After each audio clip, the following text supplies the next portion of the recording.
On est de retour avec notre chroniqueur Benoît qui a vécu la semaine dernière son solo hélicoptère. Et suite à ça, Benoît, tu as rencontré Bernard. Ça, c'était une belle rencontre. Il t'a invité à voyager dans le futur en France. Absolument, c'est bien dit, dans le futur.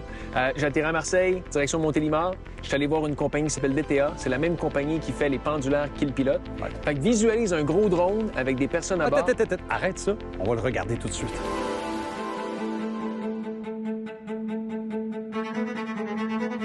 J'ai toujours été attiré par les avions, les voitures, les motos, bref, tout ce qui se déplace et qui donne des sensations fortes. En parallèle, j'ai toujours été impressionné par la technologie et l'innovation qui évoluent à la vitesse grand V ces dernières années. Les voitures volantes et engins futuristes du passé deviendront-ils une réalité? On est en 2024 et c'est pour de vrai sur le point d'arriver. Plusieurs entreprises et startups se sont lancées dans la course, une course internationale où les Français semblent mener le bal. J'ai été invité par mon ami Bernard Rouher qui m'a permis d'en apprendre davantage sur le eVTOL de la compagnie DTA. Leur projet est ambitieux, mais tout porte à croire qu'ils réussiront leur pari. J'ai bien hâte de voir non pas si, mais quand cette technologie fera partie de nos vies. Bernard, merci de nous accueillir à l'aéroport de Montélimar. Amélie, merci à toi aussi. Dis-moi, là, qu'est-ce qui se passe? Qu'est-ce qu'on a derrière nous, là? Ben, écoute, ça, c'est ils appellent ça un eVTOL. C'est un peu la suite de ce que DTA a fait au courant des dernières années. La compagnie s'est lancée dans le deltaplane motorisé, en premier lieu, ce qu'on appelle communément ici pendulaire.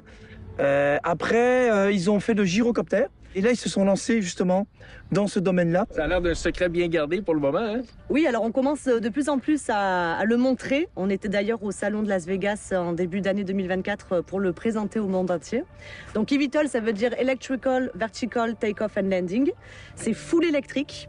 Ça décolle exactement comme un drone. Ça se déplace exactement comme un drone et ça atterrit de la même façon. Quand on rentre dans l'appareil, on peut lui demander d'aller à un endroit précis et il vous amènera sans rien faire. Qu'est-ce que ça peut prendre comme licence pour quelqu'un parce que là, c'est pas un ultra léger.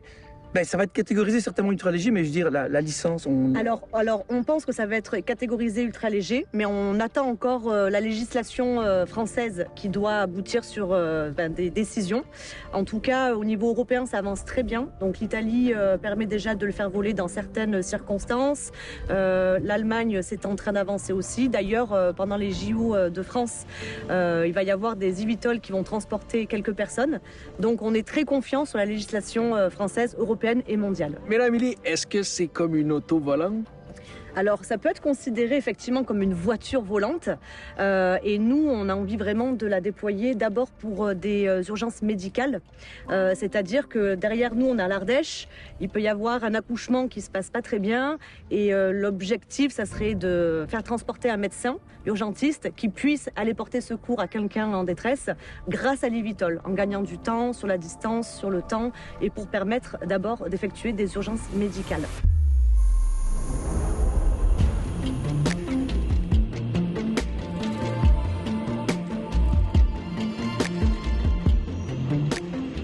Est-ce que c'est sécuritaire pour amener un médecin à bord? Alors, c'est super safe. Vraiment, pour nous, la sécurité, c'est le plus important sur notre eVTOL.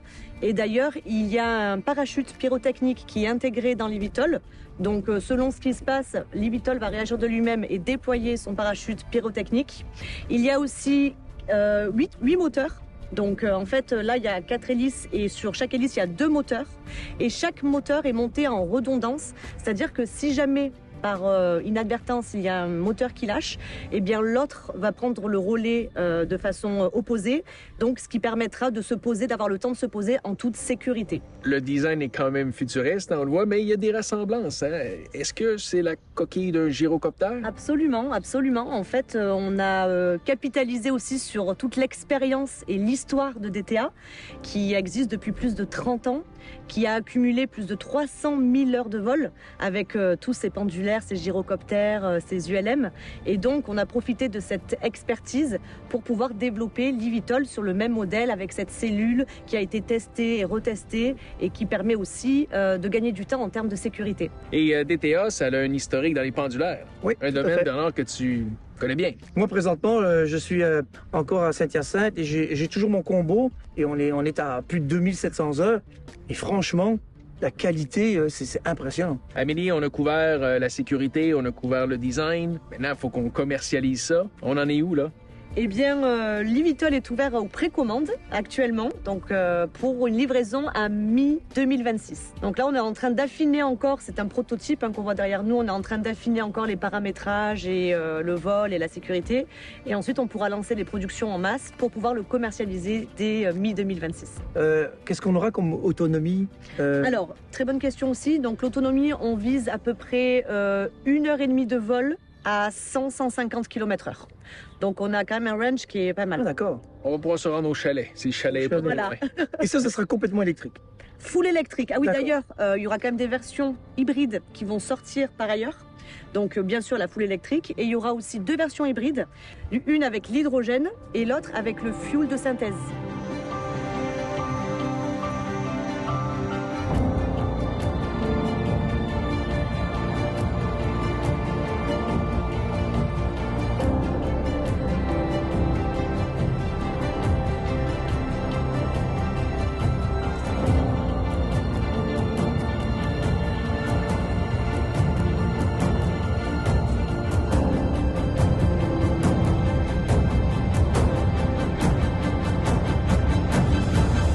Amélie, Bernard, merci infiniment de m'avoir fait découvrir ce secret bien gardé. Je pense que c'est le cas pour le moment.